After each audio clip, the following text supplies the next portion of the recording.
Hello, everybody, and welcome to the OCRP iRacing League here tonight with the ARCA cars.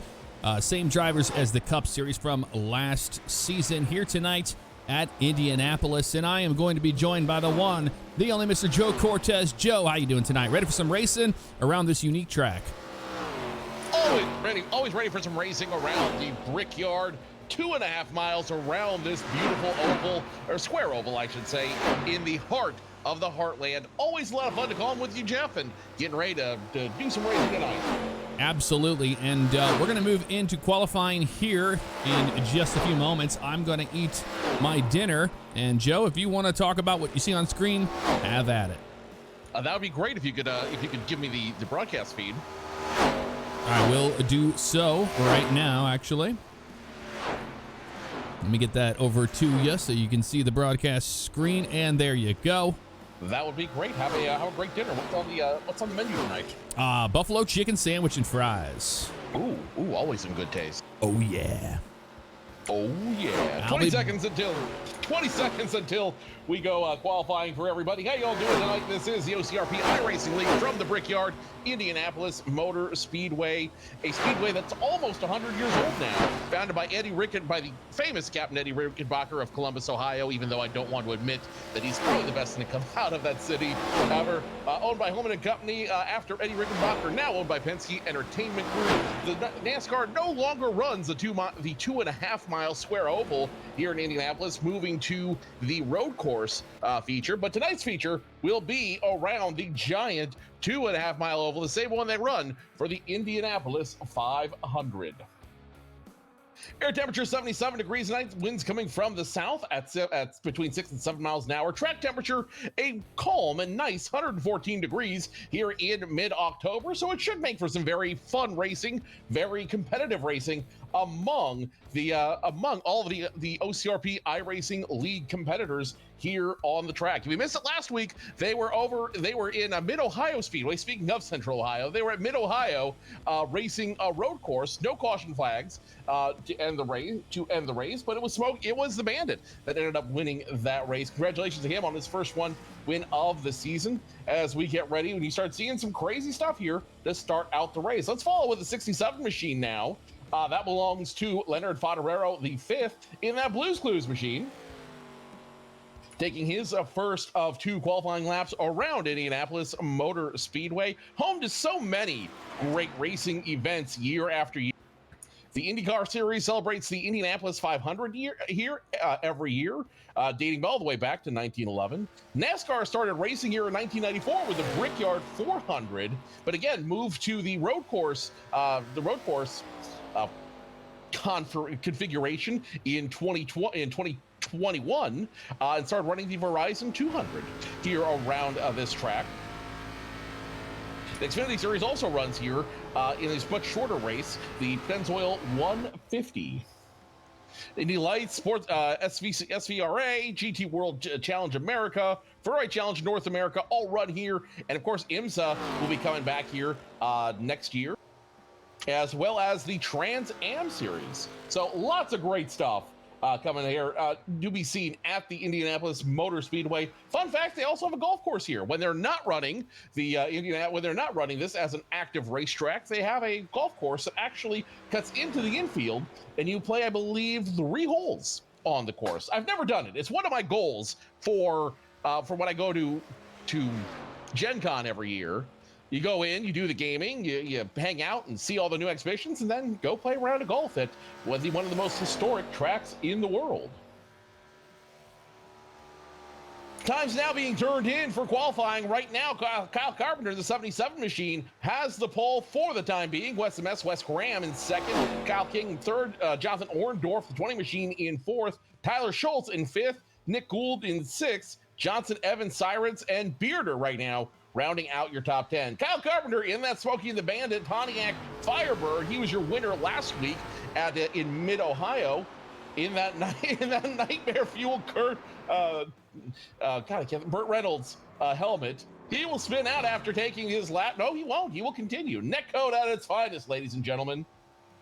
Netcode at its finest. He will continue to be your leader. Judd King, a new entrant tonight, will restart in the 17 machine, the Verizon Wireless 17 I believe that's a Chevrolet. No, check that. That is a Dodge Charger.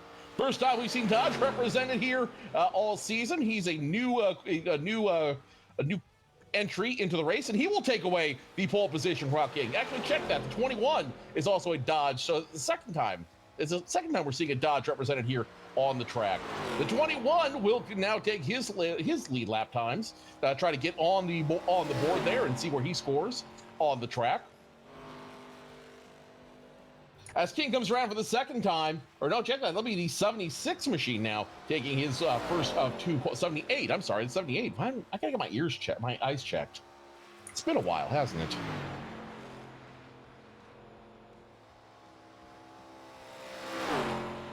So far, not a lot of change at the top. Kyle Carpenter, who was the pole sitter for one lap, has now dropped down to third. King and Lance now first and second. Leonard Fonterero up on the board now, taking his qualifying lap. He will currently start in fifth, just 6/600ths of a second off the leaders. Graham now drops to eighth. Chavez Essery in ninth. Chavez Essery in sixth. Tyler Schultz in seventh. Jonathan Orndorff eighth.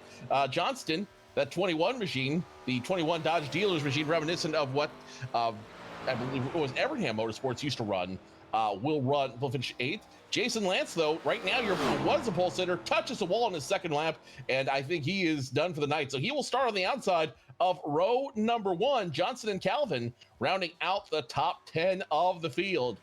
Nick Sargent, who is in the points race right now, has not taken time. Bugs, Bay Area Bugs, Brandon Bugs, did a Polish victory lap around the track. That explains the 1 minute run. So he will start at the very tail end of this field. Alex Reno in 14th. I believe Stephen Ryan is not an entrant in tonight's race. As you see, Bay Area Bugs, Brandon Bugs himself, the Liquid Death Ford, doing some reverse laps around the track, going his entire qualifying in reverse. Not sure that's an incredible way to do it, but hey, you know what? The man's got Liquid Death in his car. I'm not going to argue with him. And welcome to the chat, everybody in chat tonight. Look, so glad to see all of your faces here tonight. Be sure to let me know in the chat, who is your favorite? Who do you want to win tonight? Who are you rooting for to win? Obviously, Brandon Bugs, one of the fan favorites in the league, as you see him complete his second lap all the way in reverse. Can't be good for the transmission, but it is sure as heck entertaining for the rest of us. Not a lot of Joel Brown getting a shout out there from the fans. Would love to see Joel Brown pick up a big win tonight. You know, this is a big track. It's a big, wide track, plenty of racing lines, plenty of opportunity to run the car where you want to be, how you want to be. And considering these guys have very little control over the actual setup, there's very little they can do with it. I've got a feeling that, you know, tonight we're going to see a lot of good competition. We're going to see a lot of guys really give the car everything they have out there and everything. And we're really going to see some great win. We might even see another first-time winner this season. We'll see. I don't panhandle. Wait, you can see my face? Of course I can. That's the power of being Joe Cortez. You can see everything. Who's doing the broadcast? My name is Joe Cortez. I am the Joe Cortez Show on Twitch. Be sure to follow me if you like weird scuffed entertainment. More new episodes of the Joe Cortez Show coming in 2023. I will be joined, of course, by the man who's synonymous with this channel, Jeff Favignano, the man, the myth, the legend himself. Well, hello there. And speak of the devil, and he shall appear. Jeff Favignano, ladies and gentlemen. Had a lovely dinner. That buffalo chicken sandwich, exactly what I needed to get through 80 laps of Indianapolis. And Joe, let's hope that it stays green instead of having to caution fast. This is a big track, 2.5 miles around this beast. And I'm excited to see the kind of racing we're going to see. We saw at Pocono, these cars were not very good at drafting. And, well, we'll see if Indianapolis is any different. I think Indianapolis is going to be different, and for a different reason, though. What you're going to see at Indianapolis is guys using multiple lanes, using the width of the track to their advantage. I think you're going to see guys running a lot of different lines and opportunities here because they want to try to figure out what works best for them and how they can make moves around this giant square oval. Lots of fun to be had here. I am excited to go racing here at the Brickyard.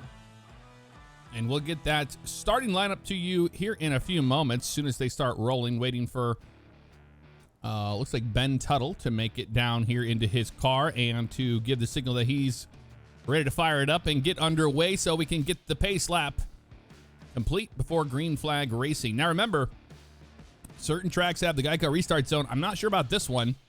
I don't see it here on this actual track, but I would imagine it probably would be somewhere. But if that is the case, then, they will restart the races at the Geico restart zone. The first one will be by the flag. And usually tracks have a restart zone. I believe this track has not been updated since they've instituted the Geico restart zone, considering it is now they race on the road course configuration of this track. The 14-turn road course that goes into the infield of IMS. That would make a lot more sense for sure. Here they come on down, and we are going to get your starting grid for you right now. On row number 1, had the pole taken away from him, was Jason Lance there, but Judd King is going to start on the pole position, and with Jason Lance on the outside. On the inside of row number 2, it is last week's winner, the bandit himself, Kyle Carpenter. On the outside of him, the man who would be king, Leonard Fodorero, with 3 wins this season, starts position number 2 or 4. Row number 3, we got Wes Graham and Chris Essery making a return. Row number 4 belongs to the number 94, Tyler Schultz, on his outside. The 20, that Home Depot tribute car of Jonathan Orndorff. I can't talk tonight, Jeff. That's all right. Row number 5, Austin Johnson and Mitchell Calvin. I think I need some more of these brewskis in front of me. Clayton Cyrus, Nick Gould will make up row number 6. Row number 7 to Rick Evans and Alex Reno. Row number 8 on the inside is Robert Bearder. On the outside of him, the 36 of Gage Bookman. Row number 9, Zachary Guzman and Brandon Buggs electing to not take a time. He took the pole. He took the victory lap backwards. Is true. So the whole thing in reverse. So a lot of credit for him. He will be the last qualifier on this field. 18 drivers will take the green flag tonight here at Indianapolis Motor Speedway. Coming around turn 3 into the short chute. Jeff, who do you got winning tonight? I'm not really sure. It's gonna be a lot of battling between the 86 trying to make his stride here after the season that he's had. But Kyle Carpenter's smoking fast, and we'll see what Judd King has got. Truck is down and away, pace truck that is, and green flag in the air at Indianapolis. The first of 80 laps being scored as they cross the bricks, and it will be the 18th Verizon Dodge Charger of King, I believe, Judd King, who will run in position number 1. Into the short chute they go. Kyle Carpenter still low, but he's under fire now from the high side. Off of turn 2 onto the back stretch right here. Everybody spreading out a little bit. We'll see some cars going 3 wide, 4 wide here. Depends on how much room is available to them and how risky they are as they drive it hard down into turn number 3 now. Still side-by-side action around 3rd and 4th. Side by side, 2nd, 3rd, 4th, 5th, still going 2 by 2, still side drafting from the short chute into turn number 4 and completing the first lap. That's how long these laps are here as we ride aboard the 88 machine of Wes Graham. He is going to side draft the 86 of Joel Brown. Side by side they go. The side draft will work. Now he's going to try to catch up to Kyle Carpenter. All great things if your name is Judd King. Yeah, Graham on the bottom right there, and we're watching to see how the draft is going to affect these cars all night long. But right now, it's a matter of just kind of sorting things out. The car's very skaty. You can see how loose that the 88 of Graham was in the middle of those corners. Remember, you hit in the corner, and then you get that little bit of a straightaway there, so a very flat track. Relatively flat track, especially through the short chutes and making those transitions as you see them do now. Going into the short chute, coming off turn number 3, the 36 of Bookman. Kind of an interesting paint scheme tonight as he pays tribute to M&M's leaving the sport. Did you see the paint scheme that they put out today, Jeff, with all the fan photos on it? I did. I liked it. I was a big fan of that. I might get a diecast of that one because that's really cool what they've done. Meanwhile, Judd King way out front, no one to challenge him. He has led all 2 laps we've run here as we go into the short shoot between 1 and 2. Two-thirds of a second now between him and Carpenter. Yeah, and watching right around Wes Graham and Leonard Favignano, don't count out the 86 of Jason Lance. You know, it's a matter of, hey, do I want to play it safe here in this race, or do I want to be aggressive early on? Because the 86 has been so close to, you know, to getting a win and being so close to, you know, consistently finishing towards the top, but doing so well in qualifying and in practice, but has just not been able to close it out. Well, this is a very long race. Despite the fact we're only running 80 laps, this is a long race. This is a challenging race, and this is a race where you do have to be smart. You do have to manage the tires. Just because you have multiple lanes doesn't mean you want to run them the whole time. That will absolutely chew up your tires and force you to come down pit road early, especially around this long course. I don't know how many stops I'll have to make. If we remain on the green flag, I'm thinking at least 2, Jeff. Yeah, I think you're right. It's going to be about 2 stops, but we don't know if cautions are going to come out. This track really doesn't lead to a lot of cautions because of how much room there is to actually race here. And I see guys in the back just kind of being patient here. And, you know, we're seeing guys that we don't normally see all the way in the back right now, like Brandon Buggs and Joel Brown, and even Alex Reno all the way in the back right now. So maybe they're struggling with this track and car combo. I think they're less struggling and they're more being smart about what they're doing on track. They're being smart about what they want to do on track and ultimately shaking down these cars right now. Again, you can't win the race on lap number 5 as we ride along now with Brandon Buggs, the Liquid Death Ford. You have to run it on lap, you have to win lap number 80. The only way you can do that is to stay running, is to keep running on this track. And so right now, all these guys are doing are shaking down the cars, figuring out how draft affects them in big time racing, and then using that feedback, using that strategy to ultimately work their way through the field.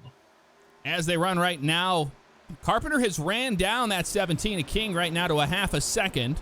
And then about 4/10 back from King is Wes Graham.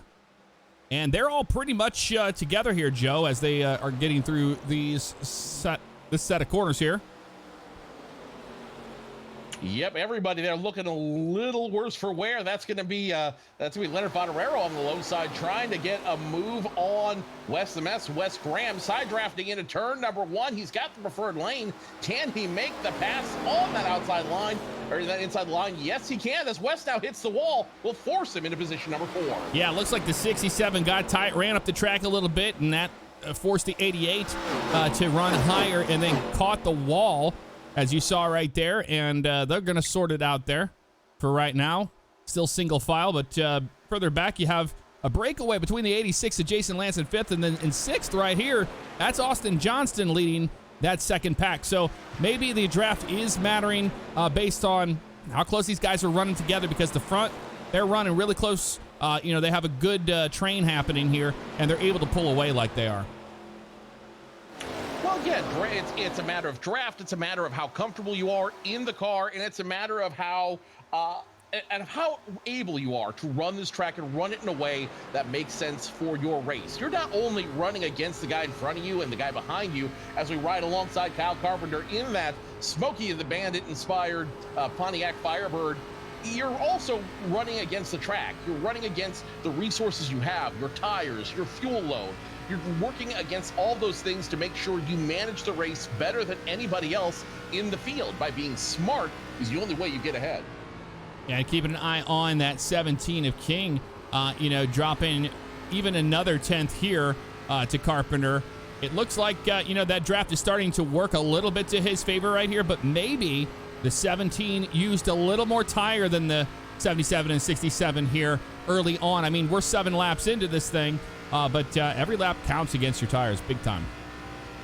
Well, and again, the nice thing is with the track, a balmy 117 degrees, I say that sarcastically, a balmy 117, it won't tear up their tires too much unless they're going all out in the turns and they're trying to do everything they can to make those cars as wide as possible. As we see another battle now for position number 3, Wes Graham goes underneath Leonard Favignano, way underneath, and he will scoot back into position number 3, maybe looking for something else as Favignano's going to join in with him.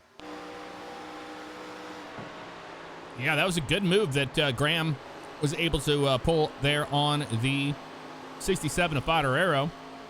And all this time, Jason Lance is right there behind the 67, just kind of watching how everything's working out here. And those 3 drivers definitely have a lot to gain and lose here on the track. Graham and Favignano, of course, have been rivals on the track. They're also rivals in points. Only 8 points separate them in the standings right now. Wes Graham with a 8-point lead over Leonard Favignano. If both those guys have a weird night, the guy in 4th, Jason Lance, has a great opportunity to pounce as he's now 3rd in points, 49 behind Wes Graham. And you can see Carpenter just, trying to set up the 17 for, the pass. But to me, it looks like Carpenter's kind of just setting him up, seeing what the 17 is able to do that he is not able to do with the car right now. And, just because you're making these gains like you see here on the 77, it takes a lot of patience to not want to pass this guy. But you can learn a lot from your competitor if you just stay behind him like the way we're seeing the 77 do that. Like, he has a good run here. You can utilize the draft and probably, make the pass down in turn 1 off of that mistake we saw in the 17. But knowing Carpenter, I don't think he's going to do it. I don't think he needs to right now either. Again, we're only on lap number 10, and you see how long these laps are. You see just how long it takes to get around this oval, as now, once again, Wes Graham looking for some issues as the first caution comes out. Yeah, Rick Evans, a lot of damage to that car right there.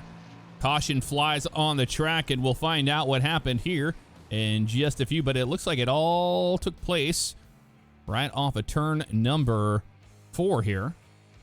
Yep, entry to 4 here. So let's see what happened. We have everybody fighting for position back here, and looks like right there, the 91 of Webb just absolutely clobbers the back of the 4 of Robert Bearder there, and then he comes across the nose of the 70, hitting the brakes, and Gage Bookman gets into the 70. Nowhere for Evans to go here, and just finds the outside wall. Hard crash into the outside wall. Look how much force was there and lifted the car up. But right back here, we'll get a better look at what happened here from the blimp camera, as it probably saw a better idea. Here it is. It all started up in front of them, actually, with the 4 car of Bearder, and it looks like that is Nick Sargent in the 48.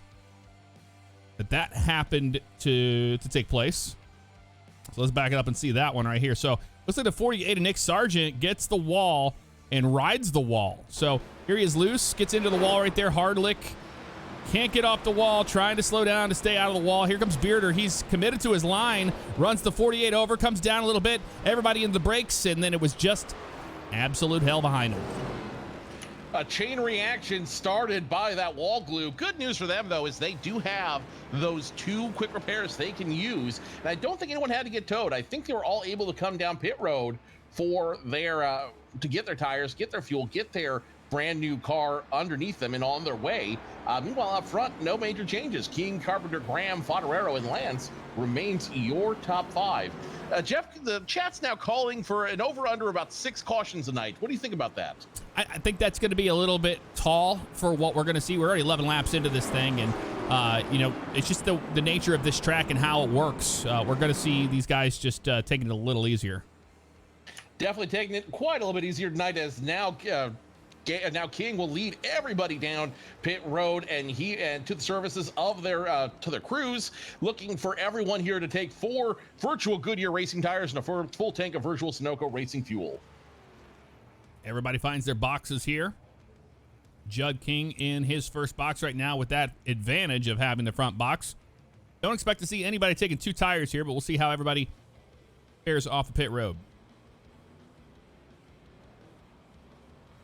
4 tire stops down and away. It will be the 17 of King off first. Carpenter, Favignano, Graham all take position. Lance will drop several as he moves all the way back to position number 5 after a hard stop a tough stop by his crew, not able to get off the jack, and he will lose a couple positions as well. So no major changes up front. King remains your leader. Yeah, look at the times right here. Everything cycles out here. We'll see where the 81 ends up. He has damage to the right side of his car, but he elected to not use a fast repair from what I see. I don't think he needs to use a fast repair. I believe that damage may be cosmetic. If anything, it may not really affect his drive at all. So I think it's a smart move not to take the quick repair now. Save it for when you truly, truly need it. Yeah, and just having a good stop is going to help him with the track position needed to move forward. New driver in the lead in the 17 Verizon wireless Dodge Charger. What do we know about Judd King? I don't know anything about Judd King. I think this is his first start in the league, as far as I know. I believe this is his first start as well. New upstart, new team, should make for some very interesting racing. And so far, he's holding himself up like a veteran out there. Yeah, he's definitely got speed, and maybe he was like, "Hey, I know this track, and I'll run here." And we're seeing good things out of that 17 car today. So far, as they get lined up 2 by 2, pace lights are off on top of that Chevy Silverado pace truck. So next time around, it will be King and Carpenter in the mythical restart zone, wherever it may be. Favignano, Graham in row number 2, and Lance and Chavez Essery in row number 3. Lots of very interesting racers out here and lots of interesting people up front. That top 6 is very dangerous. Could mean anything for anyone. We're seeing some blinking out of the 48. Not sure if that was a problem from earlier. Well, you need to blink to hydrate your eyes, Jeff. That's just science. I hear what you mean, though, and hopefully he will get his internet connection sorted out. That might be why he's restarting in the back, to make sure that he doesn't create any issues for these drivers out there. We'll talk about that here a little bit later on in the race as we get back ready to go back green flag racing through the short chute one more time into turn number 4, and then the Chevy Silverado first racing pace truck will be off the track, and we'll be back to racing here in Indianapolis. Lights off on the pace truck, and here we go. Down and away. And now it will be the 17 of Judd King. No restart zone here, so they can go anytime they want, and green flag back in the air. And Judd King, the 17 machine, being very cautious about how he restarts, and when he restarts, everybody behind him wanted to go, but they have to wait for that leader. He will take the lead back on lap number 14, as now the 3 men battling for that top position behind him, rallying all around. Leonard Favignano there with a good restart, and he's able to maintain pace with King and made that move up into second. Great move by Favignano to get in the second. It's only a matter of time before he starts stalking down that 17 machine and tries to get back to position number 1. Wes Graham holding everyone back in 3rd. Now the battle is in 4th between, I believe that's going to be Joel Brown and a ghost car. Yeah, Joel Brown right there, and then just in front of him, that's Brandon Buggs. But this is the 78 of Mitchell Calvin just ahead of them, and that battle for position is for 9th between Mitchell Calvin and the 20 of Jonathan Orndorff, your winner from Michigan. Jonathan Orndorff running a very high line out there. Not sure if he's not comfortable working in traffic right now.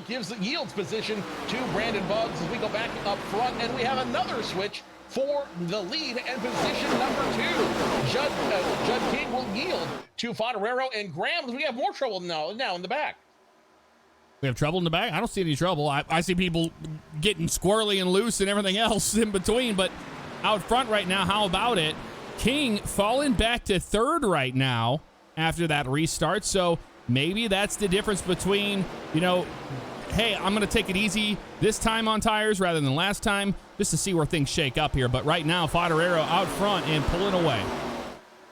And again, as we said before, Leonard Favignano is a very aggressive driver. He does not like to be in traffic. He does not like to be behind other drivers. He wants to be up front. He wants to make the moves. He wants to lead as many laps as humanly possible, sometimes to his own detriment.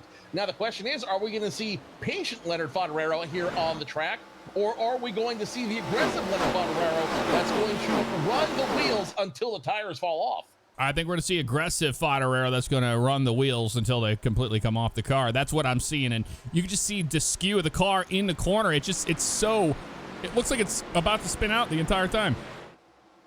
He is definitely overdriving it off those turns into the short chutes and into the long stretches on the front and back of this track. So Leonard Favignano wasting no time. You see him just almost dirt tracking it off those turns as he gets right back to racing, and it's working for him. He's got 3/10 over Graham and almost 7/10 over King. And Graham, starting in the 5th position, has moved up all the way into 2nd right now, and he's maintaining pace with the 67, looking at lap times 54.351 to the 54.305. So very close between 1st and 2nd right now, and it's just a matter of track position. Possession is 9/10 of the law, as I've been reminded, and possession of track position is everything on a track. But again, you don't win the race on the first lap or in the midway. You win it at the end of the race, and the only way to win this race is to be running in position number 1 on the 80th lap. So it'll be interesting to see how hard Favignano runs this car and how I guess aggressive he is in order to make those moves and get where he wants to go. Well, watching the 20 car here of Jonathan Orendorff, he is in 10th right now, but he had fallen back quite a bit, and then he made an incredible move on the 81 right there. So, seeing these guys that, get a win in this league and utilize that momentum and experience to move forward and be more, comfortable racing around a lot of these guys that run up towards the front right now. We're seeing great things out of that 20 car.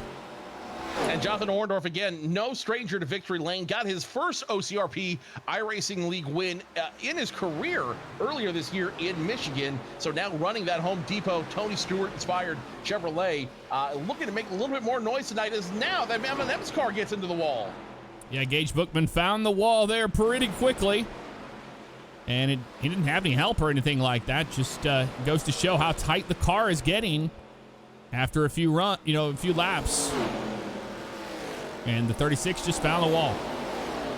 Jeff, you and I both run this track in multiple different cars. We've run the Indy car, we've run in the Cup car, in the Xfinity car, as we have now a car coming off of pit road, it looks like, or coming down pit road, trying to get everyone away. This track is all about balance. This track is all about management, because if you don't manage your car right, if you don't manage the track right, it will chew up your tires all day long simply from your aggression. It thrives on that, and I'm a little bit worried now as you see some of them getting squirrely in back, how much tires are going to affect them depending on how hard they want to run.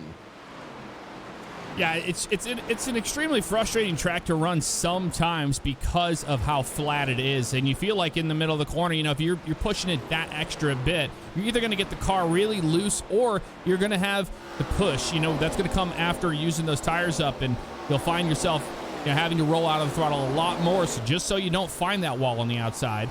And keeping an eye right back here around Clayton Cyrus, that was Joel Brown right there making a move, and starting from 20th. He's moved his way all the way up into 13th right now.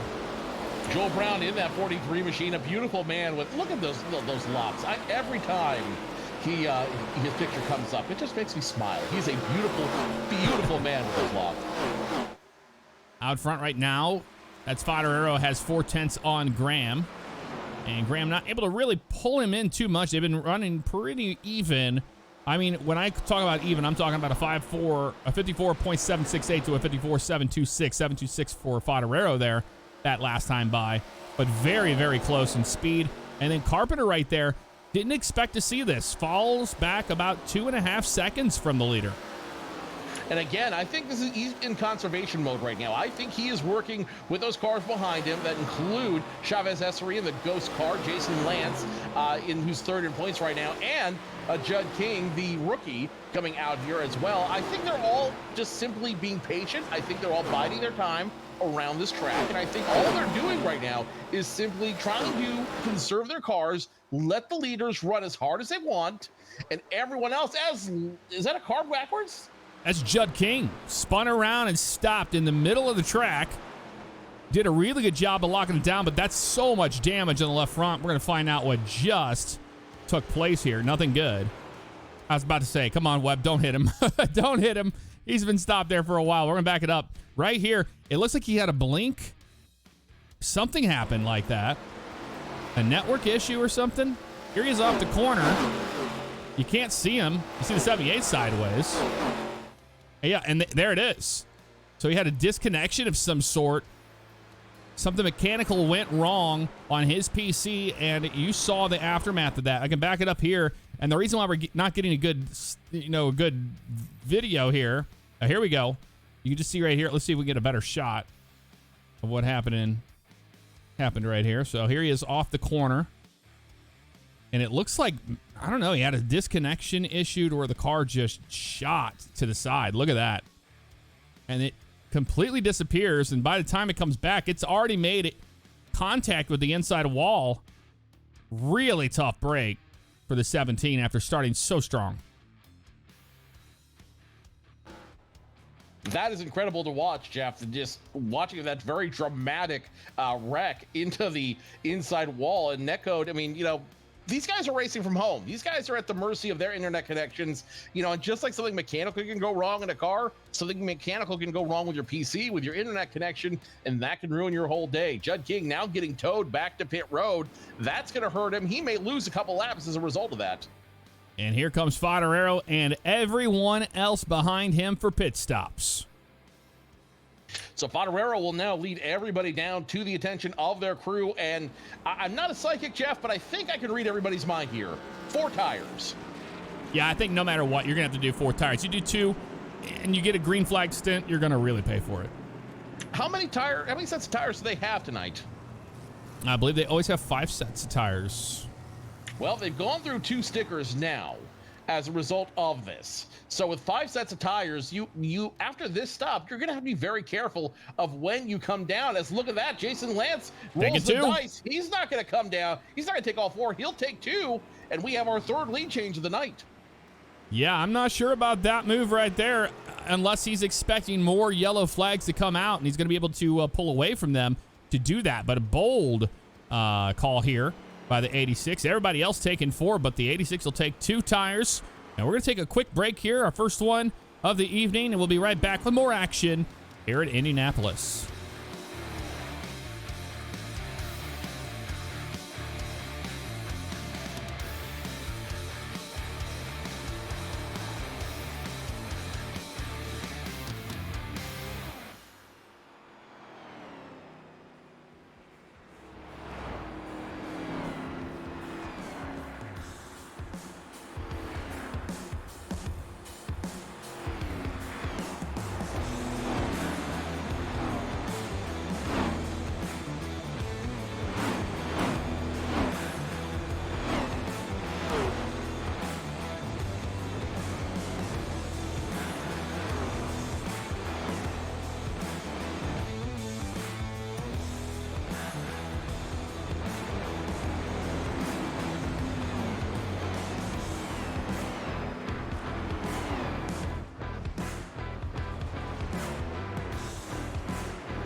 And we are back here with more action at Indianapolis, and had to take a break there. Had to talk to our race control, Tony Wilson, and gave us the inside scoop on what happened to Judd King there. And Joe, unfortunately, had a VR failure. A lot of these drivers use VR to race, and one of those drivers was Judd King tonight, his debut, and had VR failure off the corner, and well, we saw the aftermath. Not good. Oh, that is a shame, but that can happen. Those things can always take place, no matter where you're at. And so, hopefully he'll come back. He'll come back better than ever. Maybe he still might challenge for the lead, as we have 2 new drivers up front to lead this pack to the green flag. It's going to be Joel Brown, and on the outside of him, the 05. Yeah, the 05 of Clayton Cyrus, one of the ones that did not come down pit road, decided to stay out.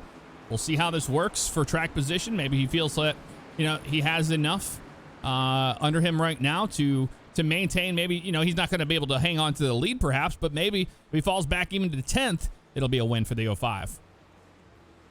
Check that. To be Jason Lance, not Joel Brown. Got caught up thinking about this long loss of Joel Brown. Jason Lance, the 86 machine, will take them to the green flag as the first racing Chevy Silverado pace truck makes a turn down pit road. That very aggressive turn, may I add. And we're back to green flag racing, scoring lap number 25. Green flag back in the air. Oh, wow. And that's a big move for the Haviland Dodge Charger. Them Haviland Impala. Check that. That's exactly what he had to do. Clayton Cyrus jumped to the outside to protect that push that, you know, the 86 was getting from the from company behind him. And right now he's going to have his hands full as the 67 of Favignano's all over the bumper.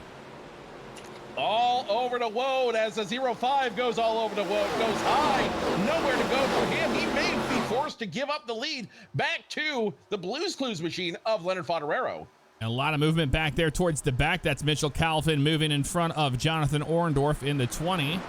And then you have the 21 of Austin Johnson has moved his way in the top 10 up into 8th right now and holding strong. But the big mover right now is Chris Chavez Essery. Look at this run right here.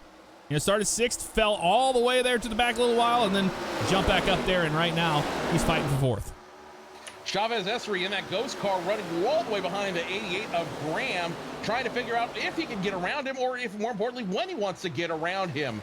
Jason Lance on the outside, nowhere to go for him, no help for him on that outside. He's going to have to maybe fall back a position as Chavez Essery challenges him for number 3.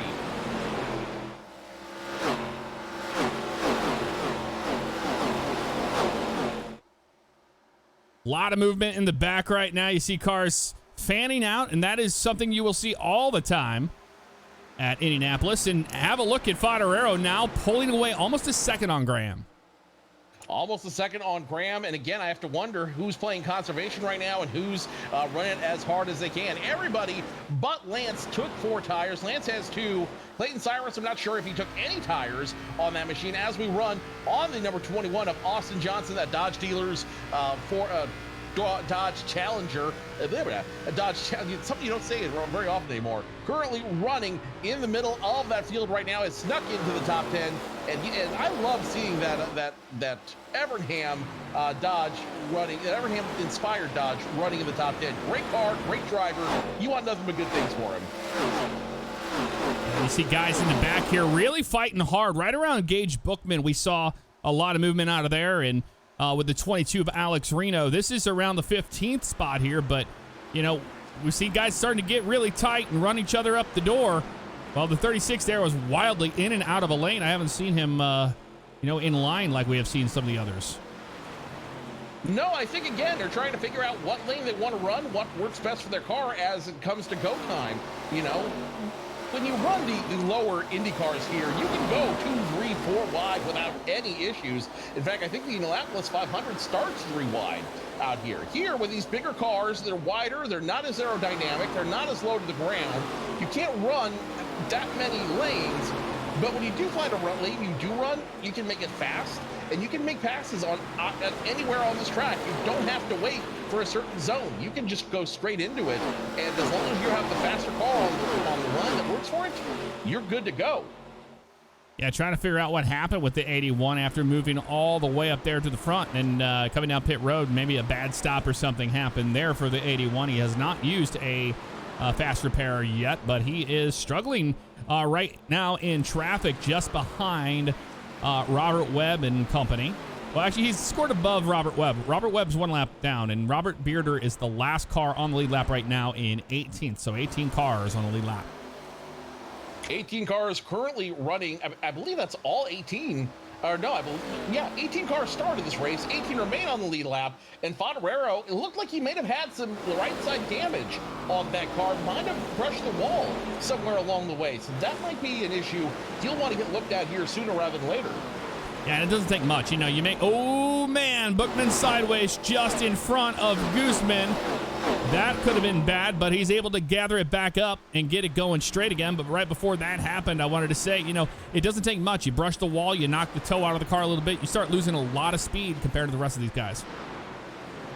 But that is not currently the case for Favignano, as he is a second over Graham, 2 seconds over Chavez Essery, 2.5 over Kyle Carpenter, and 4 seconds over the man who's now in 5th place, the very beautiful Joel Brown.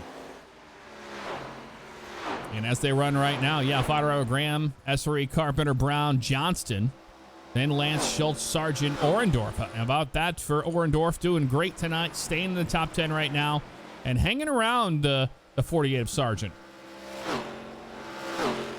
Let's go back to back outside the top 10. Gould, Calvin, Guzman now in 13th, Bookman in 14th, and running in position number 15 as soon as the ticker comes back around is the 05 of Clayton Cyrus. Remember, he started position number 2 with no tires. You see just how hard this track is on tires, and you see the effect that can happen if you don't take tires here. You fall backwards in a hurry, as Cyrus now trying to keep Brandon Buggs from getting around him. Yeah, and that's a learning, thing. You go, hey, it's worth a shot here. I didn't have a whole lot going, so now I'm going to, take that Hail Mary, and he did. And he learned from it. It doesn't work. And the other guys will see that as well and know, hey, if I stay out, it's not going to be worth it. Or you can start to see how many laps did it take for Clayton Cyrus to start falling back as quickly as he did, and then learn from that. Tires are going to be a very interesting premium on this track. They've already gone through 2 sets of stickers. They only have 3 more to get through get through 50 more laps. So that is what, about 1 set every 17 and a half laps, plus or minus? Yeah, I believe so. Plus or minus. I mean, I'm not a mathematician. Don't take my word for it. But that's going to be, but like I said, tires are going to be a premium, especially if we end up having more yellow flags. It's going to come down to, with only a few sets of tires, only 3 sets of tires left, if we have multiple yellow flags, when do you come down? And more importantly, when do you make the decision to get new tires, knowing you still have plenty of race ahead of you? Yeah, and that's going to be the call that we're going to wait to see what happens. I think a lot of these guys are banking on at least another caution is, we see how loose this car is, but also it's just gotten so tight on some of these drivers, and they've driven it straight into the wall. And, guys that took 2 tires, took 4 tires, they're the ones that are going to have to experience that before the guys that are on fresher tires for sure. But I'm not really sure. Right now, it's interesting because Graham is starting to reel in the 67, so I think he's figured something out here that the 67 hasn't yet. Time is not only running out on this race, but also running out on season number 11 for the OCRP iRacing League. Only 3 more races left after tonight's race. They're going to be going to Chicagoland next week at the Chicagoland Speedway for 134 laps there. The Fight of the Fairgrounds 175 at Nashville for 175 laps there. And finally, the Championship 150 at the former home of Ford Championship Weekend, Homestead Miami Speedway. Jeff, I'm going to take a quick break from the booth. I'll let you take it from here. All righty, no problem. And I wanted to address, I did make a mistake earlier on by saying the 05 of Clayton Cyrus was the one that was restarting in the first position. He was just simply giving Jason Lance the lane preferences. These drivers are able to do that on the restarts, and that's what happened there. But regardless, it didn't work out for him, and it certainly did not work out for Jason Lance right now. But you know what? Honestly, taking 2 tires, he's hanging on right there to the 10th spot. And here comes Orendorf to the bottom. And we haven't seen a lot out of Nick Gould tonight right now. Nick, started 12th. He's running 11th now, so just 1 position up. But now he's going to dive in the car into turn 1 underneath the 86 to see if it's going to stick. Slides up a little bit. He's able to make it work. And that'll be Mitchell Calvin stuck on the bottom right there of the 86, but he'll get back in line.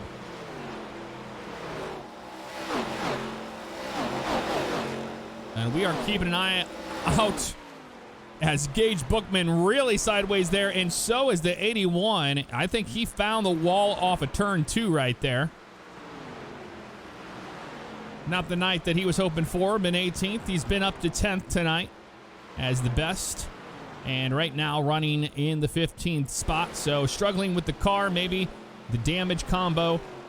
Regardless, I can guarantee you after this next stop on pit road, they'll be using a fast repair to get that car back up to shape as the 70 of Rick Evans smacks the wall off of 4. That'll be damage to the right side of that car.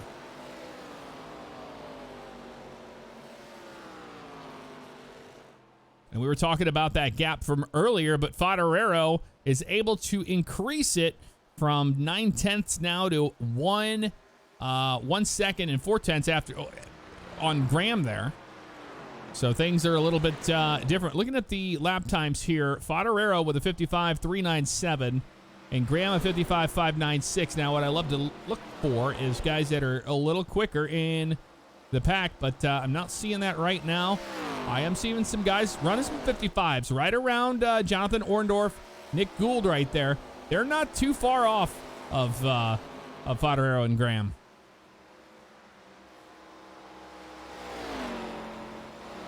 And we are looking all around the track for any action, but everybody is in a single file right now and are basically driving the track.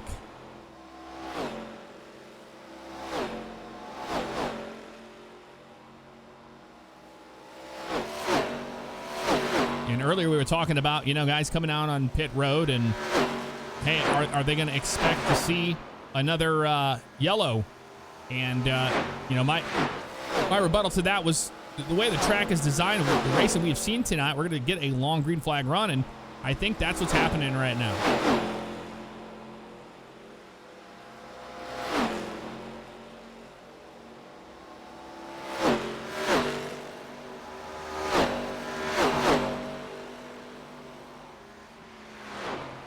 And the 70 car of Rick Evans on pit road to get service to that car. And he'll come back out utilizing the service road. And he will blend in the next set of corners here.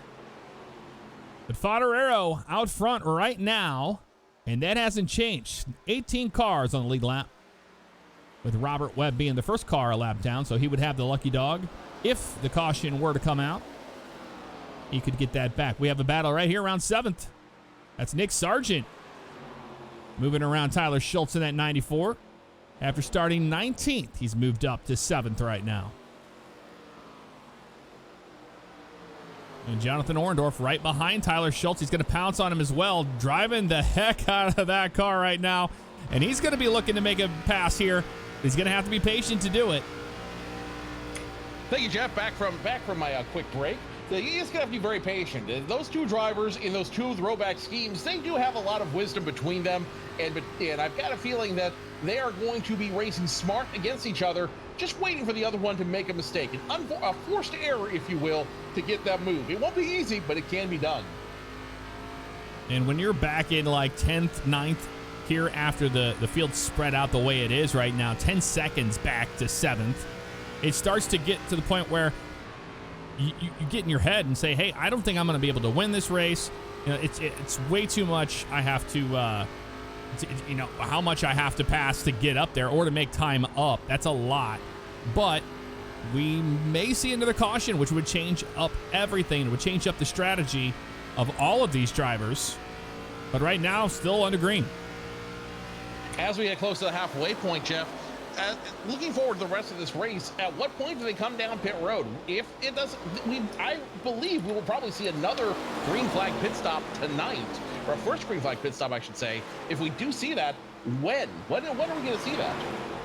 That is a good question, and really is going to come down to, I can guarantee these guys are going to be the ones to be like, hey, I'm going to drive this all the way until I have no more fuel, and then make the decision there, because that's probably the best solution at a track like Indianapolis.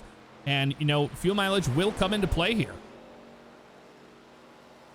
Well, not only fuel mileage, but tire wear as well, Jeff. I mean, again, these tires are very sensitive to this track. The harder you run it, the harder they will chew up your tires as Favignano crosses the line to start scoring lap number 40. Not quite half. We'll see the cross flags next time at halfway when Favignano crosses again.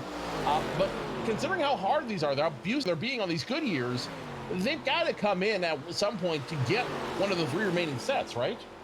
Yeah, I believe so. And the 51 of Chavez Essery found the wall there, has damage to the right side of his car, but he's able to get by. Graham has moved up into the 2nd spot.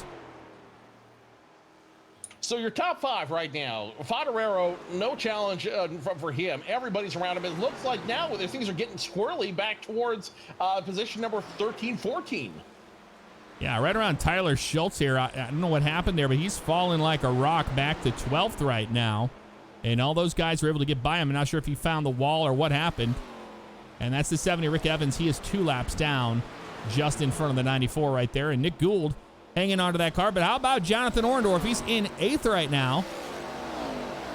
After starting 8th, hanging into the top 10 spot. And he's had to fight for it, Joe. I've been watching. He's had to fight the 48, and he's definitely had to fight the 14. And he's going to have a lot more fighting in front of him if he wants to come up and get his 2nd career win here tonight, which anything is possible. We are, just because we're at halfway now, with 40 laps left to go, anything is still possible here on the track as we follow along with the 81 of Bugs. He is not having the night he wants, but we've seen this out of Bugs before. He'll curse the car, he'll say it, he doesn't like it, and then somehow, some way at the end of the race, he'll end up moving forward as the M&M's car now goes for a ride.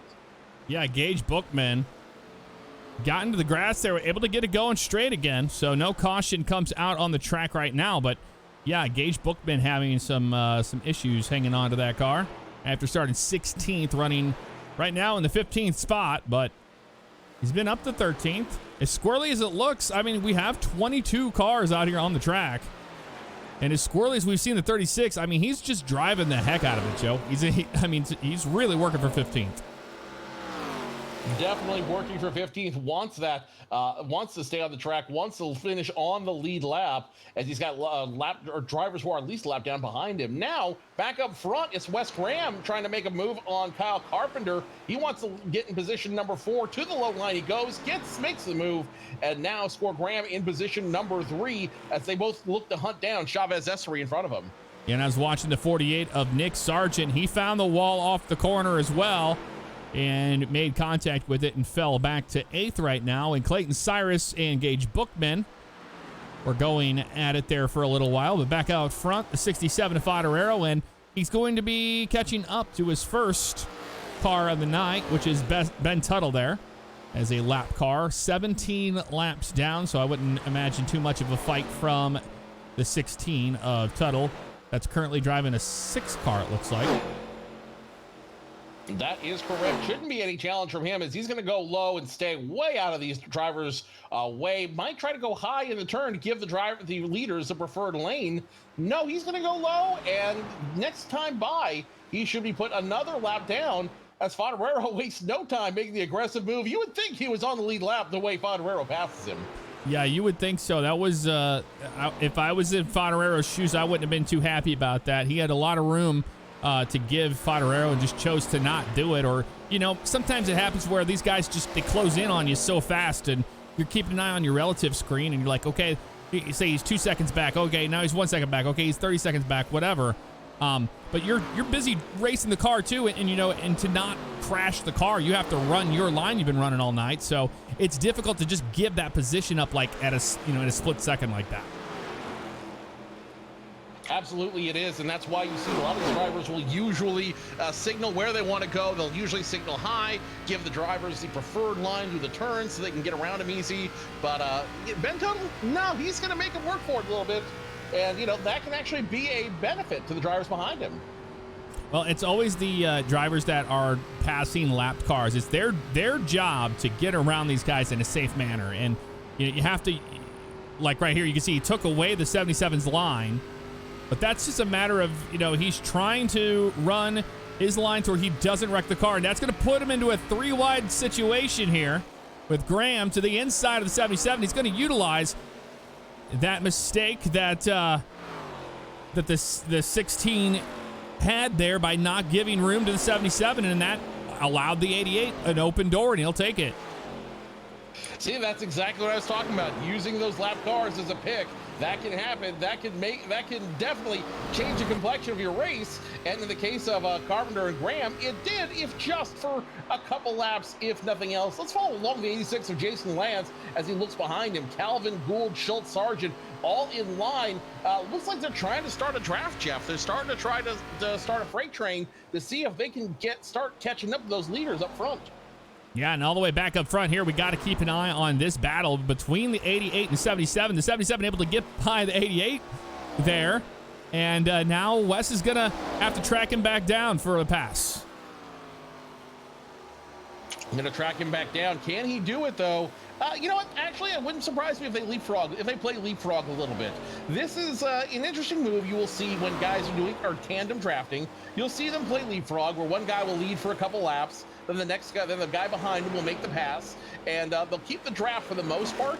But this way, that keeps the engine temperatures down, it keeps the wear on the car down just a little bit, and so it wouldn't surprise me if they play leapfrog a little bit as they try to keep pace with Leonard Favignano, who now has 2 seconds over the field. It's a matter of, watching the braking zone of I'm not even sure if these guys are even braking too much there. I wish we could see the telemetry from that, but rolling out of the throttle and whatnot. But just how they are attacking these corners are very different, because we see Carpenter and Graham get very close together, and then they spread apart, get close together, and then here they are once again.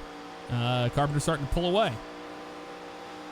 Well, I mean, Jeff, I think that's a matter of conservation, because let's face it, when you're running a long, grueling race like Indianapolis can be, when you're working that long oval, the last thing you want is to wear down your rubbers to the point where everything gets loose, everything gets slippery, and you have no control over anything. As now we see Jason Lance come down pit road. He'll be the first one to wave his hand out the window and take the ride. He knows his rubbers are getting loose, so he's going to get brand new ones, get it nice and tight on the car, and get down and away.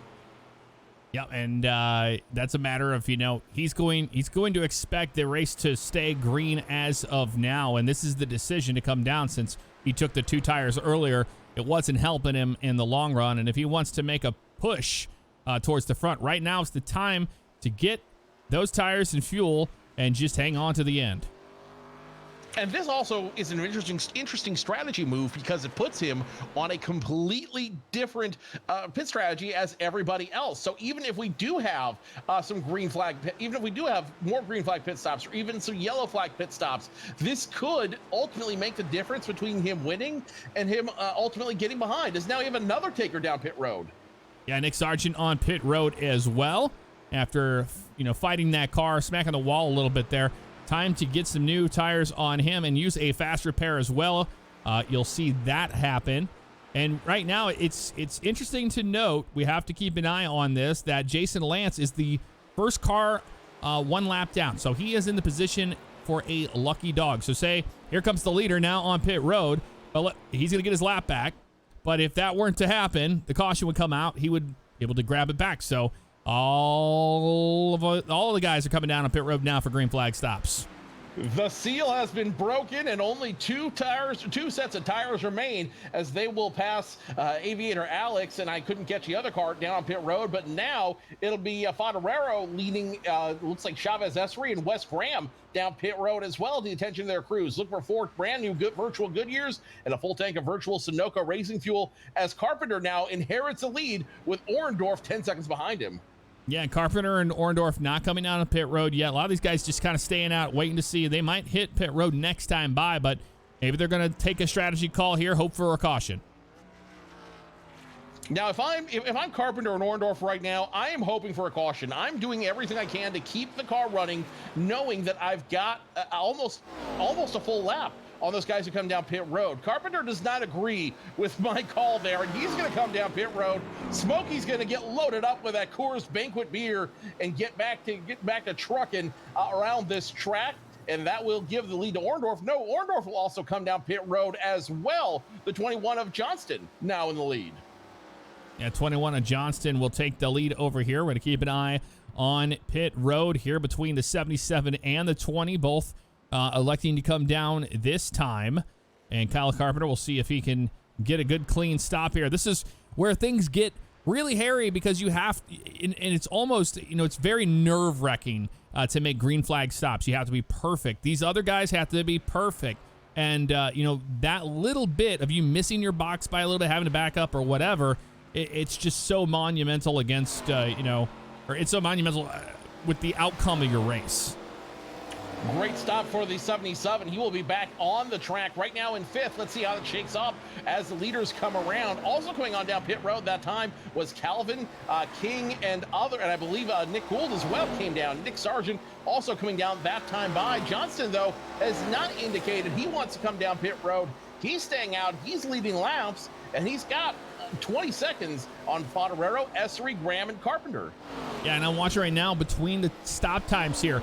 Austin Johnston hasn't come down pit road yet, but Leonard Favignano, he had a 14.3 on his stop, 14.1 for Chris Chavez Essery, and Wes Graham had a 14.9. So Wes Graham going to have to make up a few tenths here as everything cycles out under green.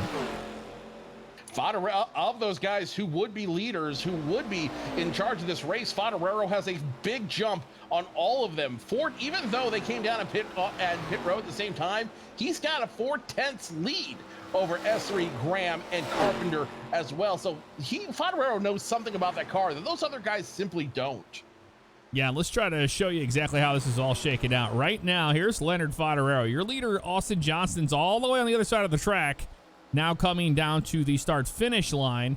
And then you have Favignano all the way back here, just about to get into turn 3. So that's quite a bit of a jump. 15 seconds he has right now. And we see how these guys have been making pit road. 14s are what we're seeing there. That's just pit box time. That's not the lane. The lane's 40 seconds. So that's going to take a lot longer than that.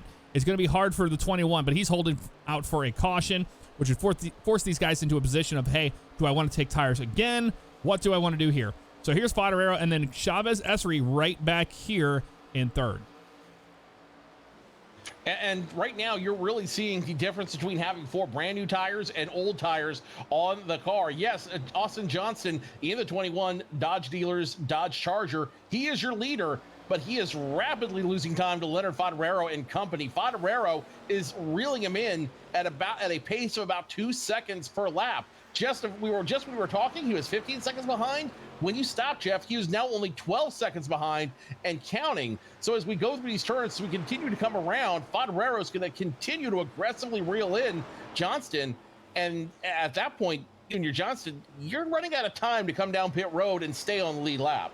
As of that last time by, Austin Johnston was 3.5 seconds slower than Favignano. So that's why that is going to continue to happen, because of the difference in tires. And this is going to force the 21 into a position where he's going to have to come down pit road this time by. He's going to have to come down pit road sooner rather than later. Again, I would err on the side of sooner because the sooner he comes down, the better chance he has of staying on the lead lap, which is a good thing for him.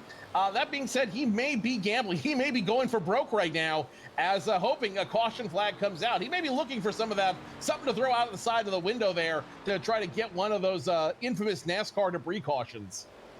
And there's Favignano off of turn 4 right now. So they're both on the on the front stretch right now.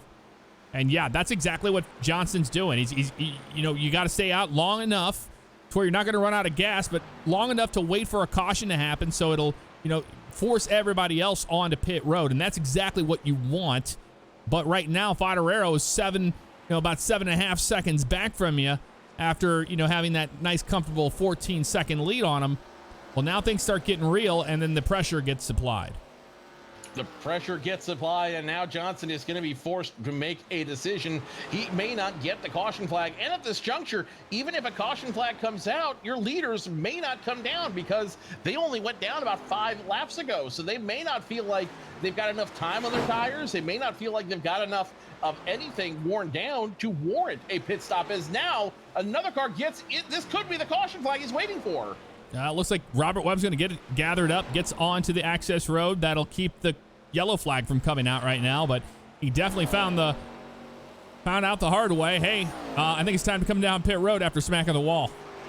Johnson will also come down pit road as well, as he is going to yield the lead. Now everything's shaking back around, and your top 5 remains the same. Favignano up front, Essery, Graham, Carpenter, and Brown, your top 5. And there you go. Austin Johnston on pit road, getting service to his Dodge Charger, and that will give up the lead back to the 67 of Leonard Favignano. Again, we're going to have to show you where this is all panning out, as he's going to go around Judd King after that VR failure from earlier on, And what a tough break that was for Judd, putting him 2 laps down right now. Don't count him out completely. Anything can happen in these races, but that's where it shakes out right now. Is he's gonna come down on pit road. So there's Favignano right there, and then here's Essery. He's on the front stretch as well, and he's only 4.5 seconds back. So this is the battle we're going to keep an eye on right here between first and second, and then Wes Graham right behind him at the start-finish line, and then Carpenter just a little bit further back. So all these guys are starting to group up again, and this is where you want, as a leader, to pass anybody that is going to be remotely slowing you down as quickly as possible.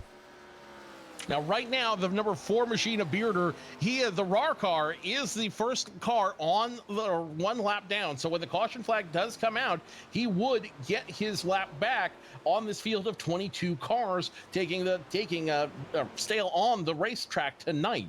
But that could change as the leader gets closer to Alex Reno, as he gets closer to others. That could absolutely change. And at this juncture, I think the caution flag more benefits the guys who are off pace than the guys who are running up front. Yeah, it does. And we saw that happen very similarly at Michigan. So we might see the same thing happen again. And just want to let you guys know, when you're watching this view here, you're seeing that brake bias little knob there. It's still broken. They haven't fixed that yet in this view, but it moves about on an axis in the middle. That's normally just there, and you can see where you want to turn it to the rear or to the front. Your brake bias there, but that's what that little knob is. I see people asking about that all the time. Hashtag the more you know. And he's working on, this is Favignano here riding on board with your leader. And he's working on that 22. And like I said earlier, you're going to want to get around these guys as quickly as possible, because no matter what, every second counts, especially when we're running under green. Every second does count as we count down the laps. Currently scoring lap 58 of 80. So I believe it's only 33 laps left, 33 laps left at this juncture as Favignano continues to track him down. Now he will pass Alex Reno in the AC Delco Chevrolet. That will put him in the lucky dog position, 1 lap down. And it doesn't look like he's really excited or willing to give up that position to your leader, to Leonard Favignano. Hey, I wouldn't be either. Alex is doing everything he can to maintain his position, and now he will be scored the first car a lap down. So if that caution does come out, he'll have the lucky dog. He'll be able to get back out on the lead lap. So even though you're going to be in a lucky dog position, and he finds the wall there, hard lick into the outside wall for the 22. That could have hurt the car quite a bit. We'll see what he's able to do with it there. What do they say, Jeff? Screw around and find out? Yeah, that's exactly what happened right there. But that is exactly what happened to him. He screwed around and he found out.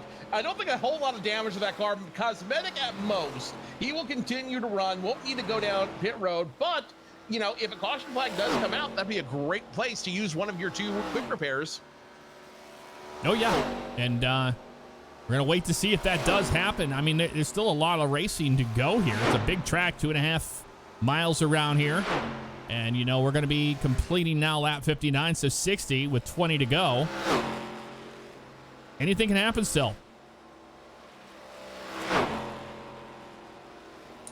Now, Jeff, we only have 3 races left in the season. And then at the end of this race, we have a little bit of an exhibition for the fans, don't we? After the season? The All-Star race. Oh, yeah. I'm not sure about that. I don't know all the details of it yet. Oh, well, coming soon. Coming soon. Are you going to be in the All-Star race, Jeff? I would love to. But it depends on who we get in the All-Star race, and maybe we'll have to televise it or broadcast it. I'm not sure. That is the conundrum, isn't it? It is. They have invited me as a provisional to enter the race. That's the 36 of Gage Bookman in the wall there, and that's a lot of damage to the right front of that car. This could be disastrous, but he's going to try to get it back to pit road.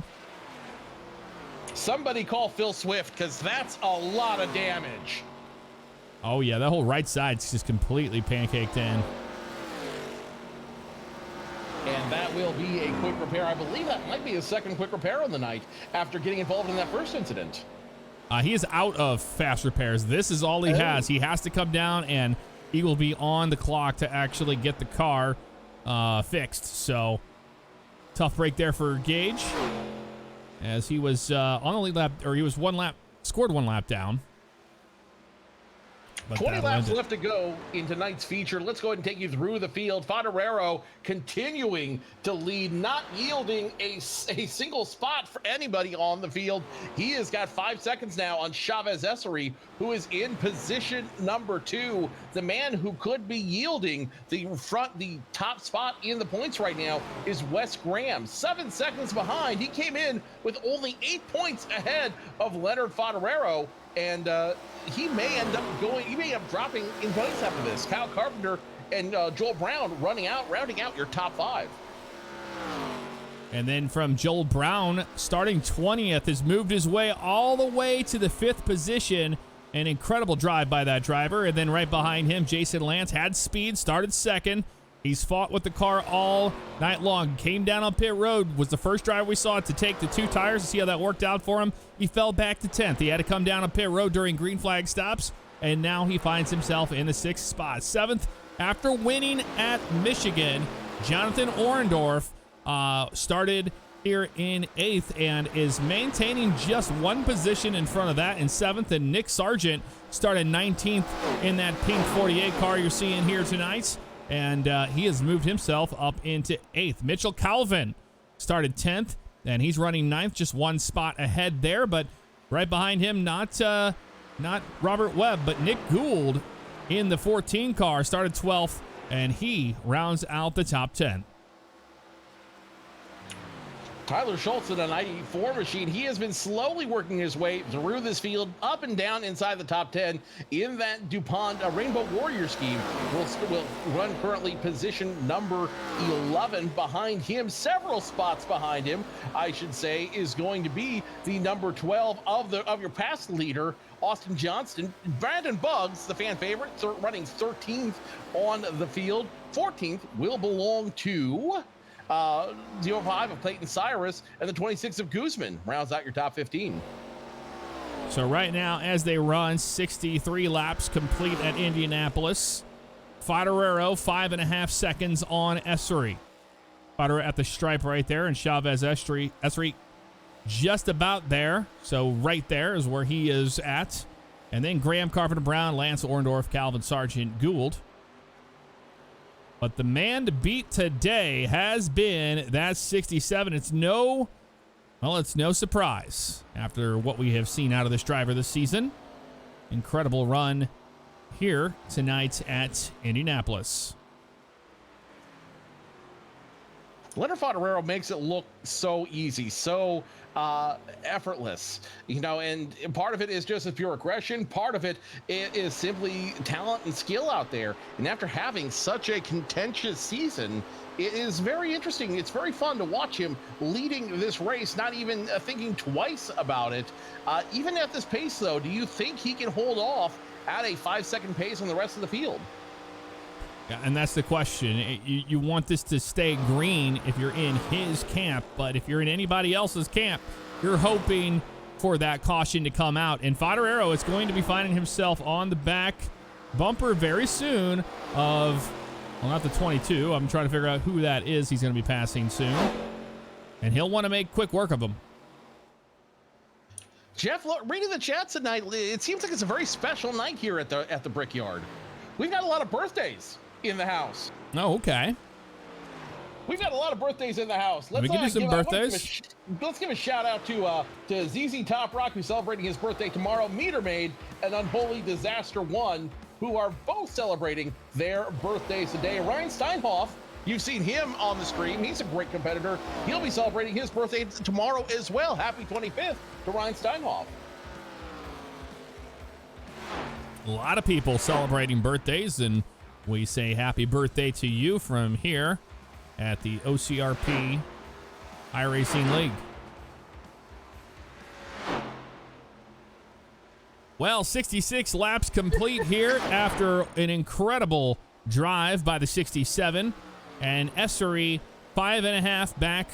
And now, look at that, about 5. And now we're crawling into the 4. So, see what happened here to Favignano. There it is. Now it's starting to even out again. So, a really good run here for the 51 of Chavez Esri. But we have a little bit of a battle starting to brew right back here, Joe. And that is the 88 and the 77 of Carpenter. No strangers to one another when it comes to racing as close as they do. They were fighting like cats and dogs last week at Mid-Ohio. Now they're the Midwest Tour. They are back and forth once again here at Indianapolis Motor Speedway, America's home for racing, really. You know, when you think about it, this track's over 100 years old, so much history here, and it's no surprise that these two guys are once again battling it out to kiss the bricks tonight. Back and forth they go. They have been working together, it seems, all night, putting their differences aside from Mid-Ohio last week, and tonight they're trying to do everything they can to stay with pace with Favignano, whose lead has been cut into, but not enough to draw blood. Yeah, and that's just it right now, and he's wanting to see these guys fight in the back here, and you can see the difference in the times right now. That's Graham and Carpenter, like you said, working together, and so that draft seems to be working pretty good, and so they can push up there towards Esri, and they might be able to pass him. They might be able to pass him, but they're going to need a little bit of help. They're going to need Favignano to run down those tires faster than he anticipated as we ride along with Carpenter in that Smokey and the Bandit Pontiac Firebird. They're going to need Favignano to be a lot more aggressive, run down those tires faster than those guys are, and ultimately force him to make the mistake that gives them the opening. Esri is right now running a solid 4.5 seconds behind Favignano, give or take. He's not really gaining, he's not really losing, he's simply keeping pace with 13 laps to go at this juncture. I'm really curious to see, one, how much this lap traffic's going to hurt Favignano, and number two, is he going to have enough, is he going to be able to hold on enough in order to hold on to those tires and hold on to the lead? Well, I can tell you what, the 67 Favignano, if I was in his shoes, I'd be pretty heated right now with some of these drivers that are giving him a really tough time to get by.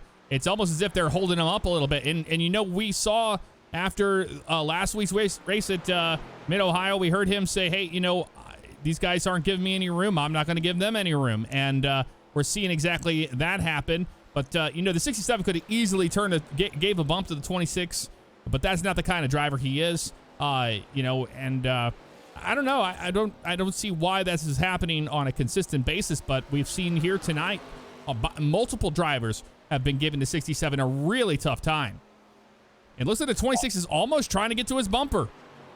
The 20, I don't know what happened between the 26 and the 67. I'm not sure exactly what's going on between Bookman and Favignano there, but it did look like for a minute there they debated exchanging paint. They debated using the chrome horn to make the move around him. That slow up though by Bookman did give Chavez Esri and Company the time and move they needed in order to start moving up. That move cost Favignano about a second on the course, and now he's going to have to be even more aggressive to try to keep them up front.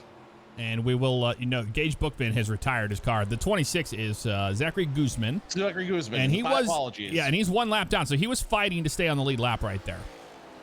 Which, it's fair. It's fair to fight to stay on the lead lap because, you know, all you have to do is fall to another guy and you lose that lucky dog position. Every position is position and you want it, absolutely. So, you know, fair to him, but it did look like it was a little heated there, but discretion is a better part of valor. Favignano exercised that discretion and was able to ultimately make that pass clean, and now look at him. He's now got 4 seconds back on Chavez Esri. Yep, and that's the way that they run as of right now, completing lap 70. So now it will be 9 laps to go with Favignano out front. Anything can happen, and we're keeping an eye on that. No battles on the track all the way around. Everybody is in a single file lane. And at this time, we will ask y'all in the Twitch chat, who is your pick for the win tonight? And if I was a betting man, I'd probably go with the 67. as he has shown just, absolute strength. And the reason why I would choose him, Joe, is not because he's currently leading with a 3.5-second lead on Essery, but because if the caution were to come out, I would expect a 67 to do some incredible things on the restart to get the win. 9 laps to go as he crosses the bricks once again. If a caution flag does come out in the next 9 laps, which is entirely possible, not probable, but entirely possible, I would actually give the win to Wes Graham, because number one, after the words they exchanged at Mid-Ohio, they are definitely, these two drivers are definitely hungry for the championship. They're hungry to keep winning no matter what. And number two, I think they're going to throw all the rules out the books in order to get the win and stay on top of the points leaderboard right now.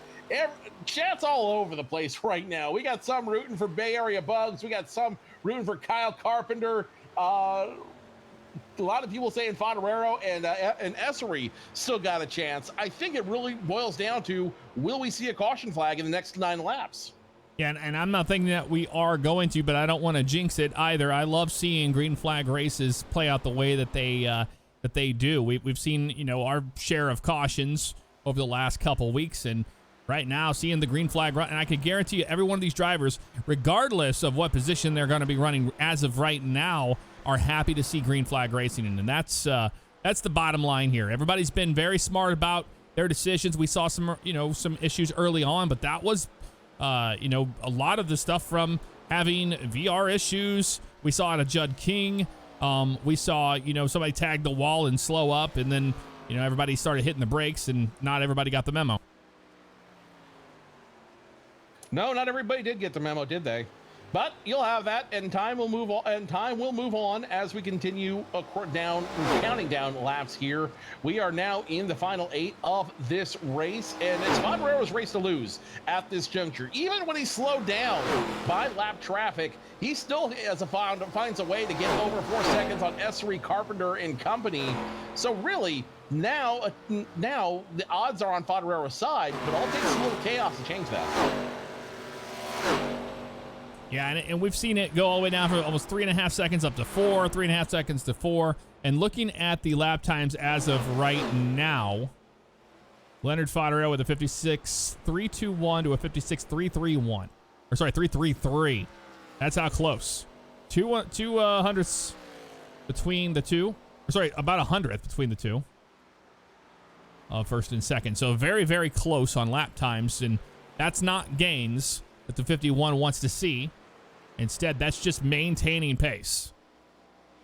That is, in fact, just maintaining pace. And at this juncture, I think everyone is simply trying to maintain pace, seeing if we're going to have a little bit of shenanigans, a little bit of chicanery happening on the lead lap. 6 to go as Favignano crosses the bricks one more time. And again, unless something crazy happens, which it could, we're not quite there yet. We're not. We're going to keep an eye on the 67 because, we don't know how these guys are running as far as fuel goes and tire management from the last restart, or the last, green flag stops that they made. But I would imagine that fuel won't be an issue for them. I don't think fuel will be an issue for them at all at this point. I think the biggest thing that they will need are tires. But it takes about in the time it takes to change 4 Goodyear tires, you can get a full tank of Sunoco virtual racing fuel. So might as well get the fuel as well while you're down there as we come around to 5 to go.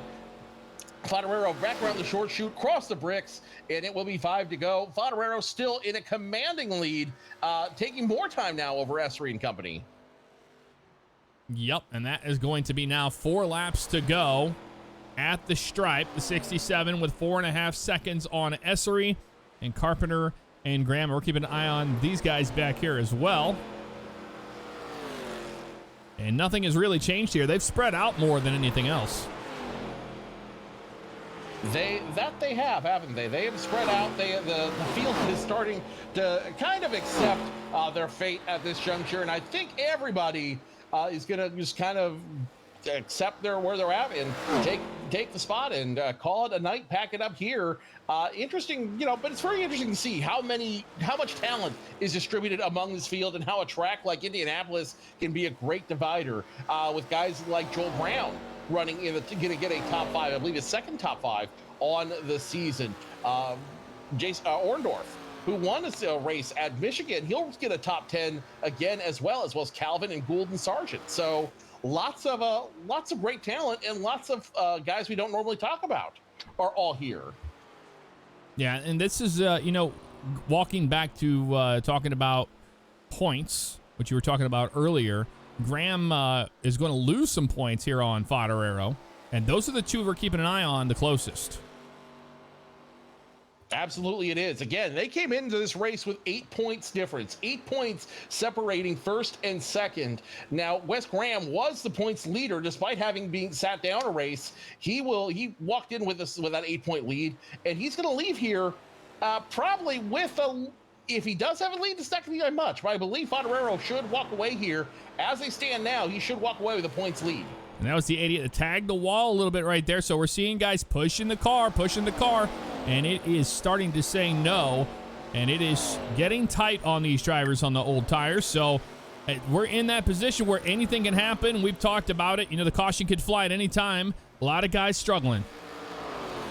Lots of guys struggling, but again, everybody is simply at this point doing everything they can to just to manage the race and manage where they're at right now. Don't see any major changes. In fact, I just got a note from the AP. They are projecting Leonard Favignano as the winner. Well, that's easy to say.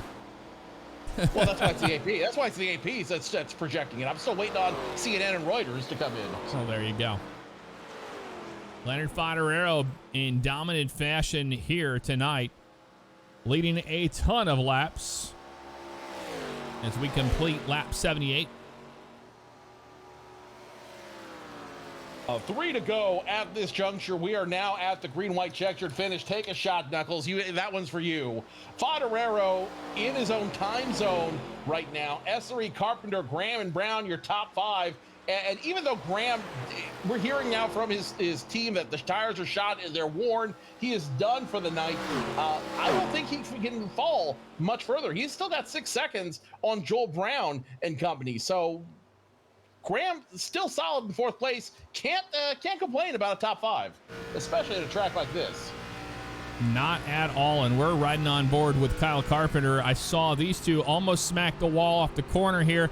He has found his way up to the 51 of Essery, so this is going to be a battle for second.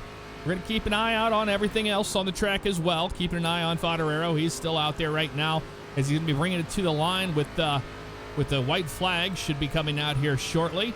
But we'll see if Carpenter's able to do something with it here into turn number 1 against Essery. White flag in the air, sponsored by Thrustmaster. 1 to go, presented by Thrustmaster. Favignano, obviously the man to beat, but I don't think he's got anything to worry about right now. The battle is at position number 2. Essery and Carpenter, nose to tail, going through the first short chute into the back stretch. I don't know that Carpenter has enough to challenge Chavez Essery. Yeah, I don't think he has enough. It's very, very close, but it's gonna take a lot more than what we're seeing here. Going to take a lot more than what we're seeing here. Meanwhile, back up front, Favignano coming to the last short chute into turn number 4. He will be unless something catastrophic happens here. Nope. He's going to wiggle. He's going to fishtail it out, and he will cross the bricks for the last time. It's going to be Leonard Favignano kissing the bricks here at Indianapolis. Favignano with the lead, and we're going to keep an eye on right here where Chavez Essery is in the 77. They cross the line in 2nd and 3rd, and then Graham, Brown, Lance Orndorff will have the rest for you here shortly. But out front, Leonard Favignano, your winner at Indianapolis. And are you surprised? I'm not surprised, but he had to work for it. That is for certain. Made all the right moves. He had to work for it in the early parts of this race. He had to be smart with those caution flags. He had to be smart with his pit strategy. And ultimately, it was his knowledge of the track and knowledge of the car that was able to secure him a big win. And if I recall correctly, this should be his 5th win of the season. Yeah, 5th win of the season. And this is him, get into that position where he, is fighting for these points against Graham, and this is going to help out a lot.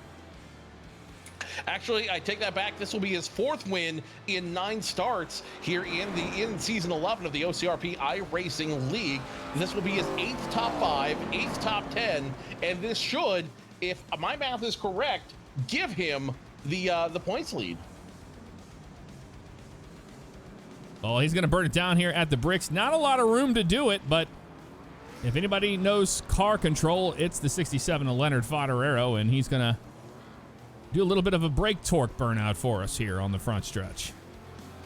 Hey, whatever gets the show done for the fans, right? Absolutely. We see the 48 still on the track. I'm trying to get by the 67. And Leonard Favignano burning it down for the fans. Goes to one side of the stands, goes to the other. Leo Favignano, your winner here at the Brickyard. 80 laps run. He ran a lot. He led a lot of them. He sure did. It was an incredible run. A lot of fun to watch Leo get it done here tonight. We're going to back things up, and we're going to show you everything that just transpired here at Indianapolis and how everybody shook out in the end. But it was the 67 of Favignano that was able to get it done. Race results right here. Leonard Favignano with the win. Chris Chavez Essery in second. Kyle Carpenter, Wes Graham, Joel Brown, Jason Lance, Jonathan Orendorf. Then Nick Gould, Nick Sargent, and Austin Johnston will round out the top 10.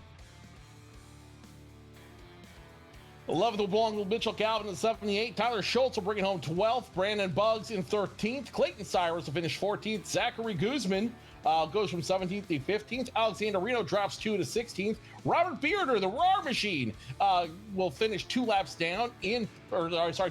down in 17th. Judd King, who was your pole sitter at the beginning of the race, after that major event, will fall all the way back to 18th, losing 17 positions, 13 laps led. Rick Evans and Rob Webb round out your top 20. And then falling in the back is Gage Bookman at 21st and 22nd. The last car on the track was Ben Tuttle after bringing it down at pit road there after having a struggle of a night. But out front, Leonard Favignano will have your words from the drivers here shortly.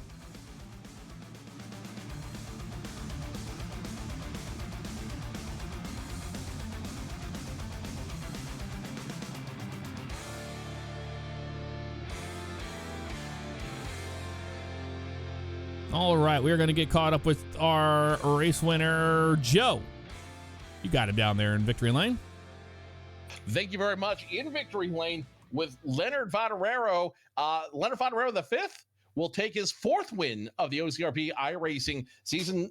Leo, tell us about the run tonight. Just, how was the track and how was your car?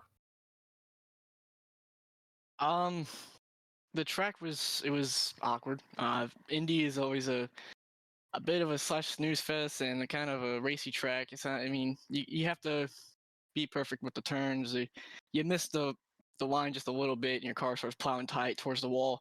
That happened a couple of times with me, and I know it happened a couple of times with other people. I saw it, but it was definitely about being patient with the tires, because you would want to mostly drive off the right rear. You don't want to burn up the right front too much, and it would work out for you in the end. It was a good race. I had a lot of fun out there trying to slide this car around off the turns. It wasn't so fun when I almost got in the walls. Never is fun when you almost get in the walls, but talk to us about that entire management. There was a lot of times where we saw you almost fishtailing it, coming off of 2 and 4, getting a little aggressive there. How hard was it to keep the car under control, especially as it got tighter on those old tires? I was fishtailing it to get the right rear a little heated up. I don't want to put too much pressure on the front tire, because if you do that, it plows tight, and when you put more heat in the rear tire, you can get a little bit more slide action, you can get a little bit more speed, and ultimately just keep up the long run speed on the car, and you race the track with that kind of idea. It was the managing part. I was moving my brake bias back more and more, so when I got in the brakes, entering the turns, it would put more heat in the rear end and the rear tires, thus making the right front tire have less wear. That was the main goal, so it worked out. Now here's a difficult question. 3 races left in the season. With tonight's win, unofficially, you're going to come into the next race at Chicagoland with a 5-point gap behind Wes Graham. Looking at the rest of the season, where you've got Chicagoland and ultimately finishing out at Homestead, what's it going to take to crown this team the champion in 3 race time? Just have instances like today where we had 2 cars between both of us, and I was ahead of those 2 cars. He was behind them. It gained me 3 points today. I was only hoping to come out here with at least 2 points on him. So it worked out in my favor, definitely, with him finishing 4th, me finishing 1st. It gave me 3 extra points, knocked that lead that he had down from 8 to 5. Now I just need at least 2 every race from here on out, and I think it'll work out. But it's going to take some mistakes from him to happen, but he doesn't ever make that many mistakes, and he's a really good driver. So it'll be hard to gain those points, but I'm going to try my best. Leo Fodorero, your winner for the 4th time on this season. We'll leave you to kiss the bricks there, buddy, and enjoy the celebration. Chavez Essery, the 51 Ghost car, started in 6th, ended up finishing 2nd. Tell us about the track. Tell us about your run in that very white 51 machine, buddy. Yeah, it was just how much can I save and how fast could I be, really, the whole race. Before the first caution, I was saving way too much. Leaders got a big gap. So I was like, okay, I got to pick up the pace. And basically each caution after that, I just kind of gauged off what my tire percentage was and pushed it a little bit harder. Tire management was the name of the game. We just heard from Leo that it was very difficult to manage the tires. You had to continually adjust the brake bias in the car in order to make it work. From your perspective, how bad was it to keep those tires running the right direction all night? I didn't feel that it was that bad, only because I started the first half of the race on super saving mode and then slowly was more aggressive. But it was definitely rough at the end, trying, like Leo said, he saved the fronts and wore out the rears, and I did the opposite, and which probably explains the 5.5 second lead he had. But yeah, it was very tough. Definitely very tough. We're used to seeing that Ghost car up front. We're glad to certainly see you back in the race tonight. 2 questions I have for you. Number 1, what is your goal running for the next 3 races to close out the season? And number 2, is spots on your car for sale, or is the Ghost car here to stay for the rest of the season? For goals, I would love to get a win to close out the season, at least one. But top 5s is always my goal, just top 5s. And then car wise, we're still looking for sponsors. Don't know what we're gonna do yet, but we got the car built, and as long as I can keep it clean, we can keep bringing it out. Chavez Essery in that Ghost car, that number 51 Ghost car, finishes 2nd tonight after starting in position number 6. Kyle Carpenter, let's talk to Bandit out there. It wasn't the run you had last week, but 3rd with 1 lap led is respectable. Yeah, it was really hard to drive the track. I had to really discipline myself to if, like Leo said at one time, if you overshot the corner, if you missed a corner, you would push tight, and I had that problem the whole race. So I was really backing the corners up in 1 and 3, and I felt like it was really good doing that. Just didn't have a good turn 2 and turn 4. Sometimes loose here and there, but for the most part, it felt good. I just didn't have the speed. It's really hard to find that, to not go over the envelope of pushing it too far when you have to lean on the right rear to be able to turn. But had a good race. Had a lot of fun. Definitely looked like guys were having a lot of fun out there. Besides being a completely different track, what was different for the car and your team about this race? It looked like you guys, among others, were having a lot of trouble with strategy out there. Yeah, the car was with the default setup. It was really like it was just loose all around, and I actually dialed my brake bias all the way to the minimum, 60. It's as far back as it could go, and that helped me on the corner entry. Like it was still kind of tight on entry. It didn't make it looser on entry or anything, and it was still loose somewhat on exit. And that's that and the steering ratio, and just try not to go too far with it. All right, 3 races left, and you still have a shot at finishing third in the season. Chicagoland, Nashville, and then Homestead in 3 weeks from now. What is your goal for the rest of the season? It's basically the same goal as every race. Just the number one goal is to come out here and have fun. The second goal is basically to do the best I can, and the third goal is to get a win if I can, play the strategy if it comes out like that. But mostly just have fun. There you go. Last week's winner will finish position number 3 tonight. Kyle Carpenter, driver of that Bandit Pontiac Firebird. Jeff, who you got? Next up, definitely have to talk to Joel Brown. Joel, you started 20th and drove your butt off, gaining 15 spots to find 5th. So tell us about your race and how are you able to get it done? Yeah, with our 43 team, we had a really good showing out there tonight. We had a really strong race. There at the beginning, we made some pretty good moves, tried to be a little bit aggressive there to put ourselves in the position to have some good restarts. I knew we would have a few cautions there towards the start of the race, so wanted to position ourselves well for those restarts. And then we experienced that green flag pit stop, so that was good. We had good pit stops all night. I almost missed my box at that last one, but yeah, after that